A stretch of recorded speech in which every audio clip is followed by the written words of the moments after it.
विधानसभा का इलेक्शन हुआ, उसमें किस तरीके से पैसों का नंगा नाच हुआ ये आप देख सकते हैं। तो आरोप लगाए हुए इलेक्शन कमीशन के ऊपर, मैंने पुलिस के ऊपर उंगली उठाई है। अब वो लोग प्रेस कॉन्फ्रेंस ले और कहते हैं कि साहब ये सब वीडियो जो है ये झूठे हैं करके, फिर उसके बाद मैं तय करूंगा कि अदालत कौन जाए। इम्तियाज जलील चुनाव हारने के बाद भी बन सकते हैं विधायक।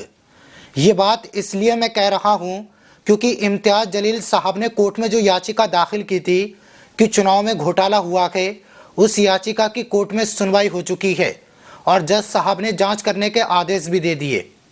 अब बताया जा रहा है कि इम्तियाज जलील साहब विधायक बन जाएंगे। दरअसल मामला ये है कि महाराष्ट्र के चुनाव में औरंगाबाद सीट से इम्तियाज जलील खड़े हुए थे, लेकिन 2100 वोटों से वो भारतीय जनता पार्टी के प्रत्याशी अतुल सावे से चुनाव हार गए। इम्तियाज जलील के चुनाव हारने के बाद काफ़ी लोग गमज़दा हैं और कई लोग वीडियो बनाकर रो रहे हैं और कह रहे हैं कि बहुत बुरा हुआ कि इम्तियाज जलील चुनाव हार गए, उन्हें बहुत अफसोस हुआ। लेकिन एक बार फिर इम्तियाज जलील साहब चर्चे में हैं। चर्चे में आने की वजह यह है कि वोटिंग के एक दिन बाद, यानी वोटिंग होने के बाद अगले दिन इम्तियाज जलील ने एक प्रेस कॉन्फ्रेंस का आयोजन किया था और उस प्रेस कॉन्फ्रेंस में इम्तियाज जलील ने 5 वीडियो दिखाए, जिसमें यह दावा किया गया था कि वोट फॉर मनी, यानी पैसों के बदले वोट खरीदे गए।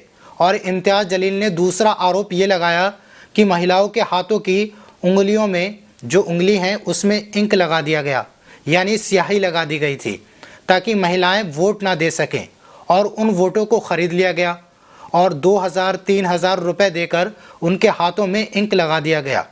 वो वोट देने जाएंगे तो सामने वाला अधिकारी कहेगा कि तुम तो वोट दे चुकी हो, और वो वोट नहीं दे पाएंगी। ये बड़ा आरोप इम्तियाज जलील साहब ने लगाया है। इसी तरह की 5 वीडियो इम्तियाज जलील साहब ने दिखाई थी। विधानसभा का इलेक्शन हुआ, उसमें किस तरीके से पैसों का नंगा नाच हुआ ये आप देख सकते हैं। हमने लगातार पिछले 1 हफ्ते से हम लोग पुलिस को, इलेक्शन कमीशन के स्टाफ को ये बता रहे थे कि कैसे पैसों का नंगा नाच खेला जा रहा है। एजेंटों को छोड़ा गया था कि वो महिलाओं को पकड़ पकड़ के लेके आए और उनके इलेक्शन कार्ड ले ले और इंक लगा दे। ये सब प्रकार हमने उनको बताया था।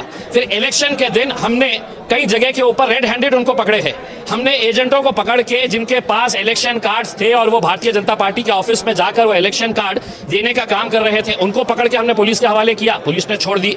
फिर जो दलित बस्तियों के अंदर दलितों के नेता संविधान के विरुद्ध जाकर, डॉक्टर बाबा साहब अंबेडकर के संविधान के विरुद्ध जाकर अपनी महिलाओं को 500-500 रुपये दिलवाने का काम भारतीय जनता पार्टी की तरफ से कर रहे हैं। ये पूरा वीडियो एविडेंस है।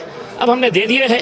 इलेक्शन कमीशन और पुलिस इसके ऊपर क्या कहती है, या तो कह देना आपने ऑलरेडी अकेले मेरे ऊपर FIR रजिस्टर कर दिए हैं। जालिंदर शेंडगे और उसके साथ आए हुए हैं 40-50 गुंडे जिन्होंने बोगस वोटर्स लेके आए थे 5:15 बजे शाम में, तो उनके बारे में क्यों नहीं आप एक्शन ले रहे हैं?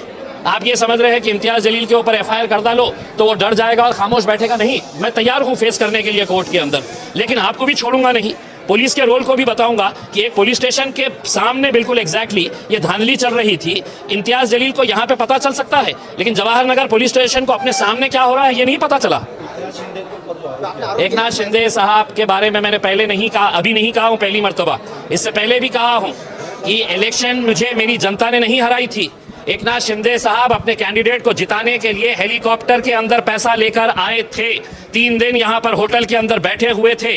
वालुच के तरफ जो होटल है, वो होटल के अंदर बैठ के कैसा पैसा बांटा गया था, पुलिस की गाड़ियों का इस्तेमाल किया गया था। ये सब आरोप मैंने पहले भी लगाया था और अब भी लगा रहा हूं। अगर गलत बोल रहा हूं तो CCTV निकालिए, आपको खुद समझ में आ जाएगा ये लोगों पैसे के बल के ऊपर कैसा सत्ता हासिल करना चाहते हैं। अभी देखिए, मैं तो आरोप लगाया हुआ इलेक्शन कमीशन के ऊपर, मैंने पुलिस के ऊपर उंगली उठाई है। अब वो लोग प्रेस कॉन्फ्रेंस ले और कहते हैं कि साहब ये सब वीडियो जो है ये झूठे हैं करके, फिर उसके बाद मैं तय करूंगा कि अदालत कौन जाए। इस पूरे मामले को लेकर इम्तियाज जलील ने और उनके साथियों ने कोर्ट में शिकायत की। अब शिकायत को लेकर कोर्ट में सुनवाई हो रही है। आपको खबर के मुताबिक बता दूं, 28 नवंबर को इस केस की पहली सुनवाई हुई और अब 4 दिसंबर को दूसरी सुनवाई होने वाली है। अगर कोर्ट की इन सुनवाई के बाद इम्तियाज जलील के हक में फैसला आता है और ये साबित हो जाता है कि भारतीय जनता पार्टी के प्रत्याशी ने पैसे बांटकर वोट लिए, तो उनकी विधायकी ख़त्म हो जाएगी, क्योंकि चोरी करके कोई विधानसभा में पहुंचा तो उसकी विधायकी कोर्ट छीन लेगा। अगर सही तरीके से जांच होती है तो इम्तियाज जलील साहब विधायक बन सकते हैं। इस खबर को जी सलाम ने भी छापा है, जिसमें लिखा है औरंगाबाद मशरकी हल्का में नोट के बदले वोट की इम्तियाज जलील की शिकायत पर 4 दिसंबर को समाअत, यानी 4 दिसंबर को इस पूरे मामले पर कोर्ट में सुनवाई होने वाली है।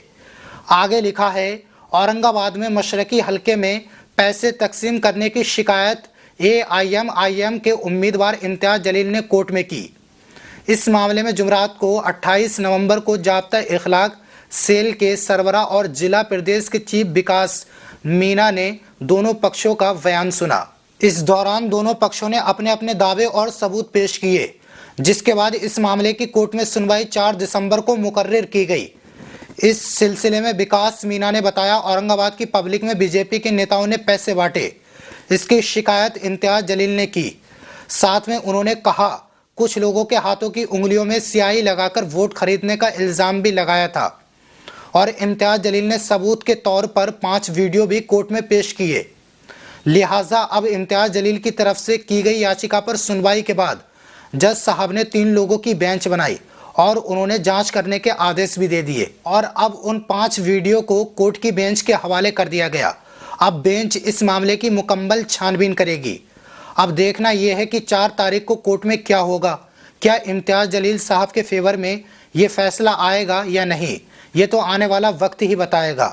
और इस पूरे मामले पर 4 तारीख को कोर्ट की तरफ से जो भी फैसला आएगा उसकी खबर मैं आपको बता दूंगा। लेकिन इस पूरे मामले पर आपकी क्या राय है, हमें कमेंट बॉक्स में ज़रूर बताना। मिलूंगा आप सभी से अगले वीडियो में, तब तक के लिए शुक्रिया।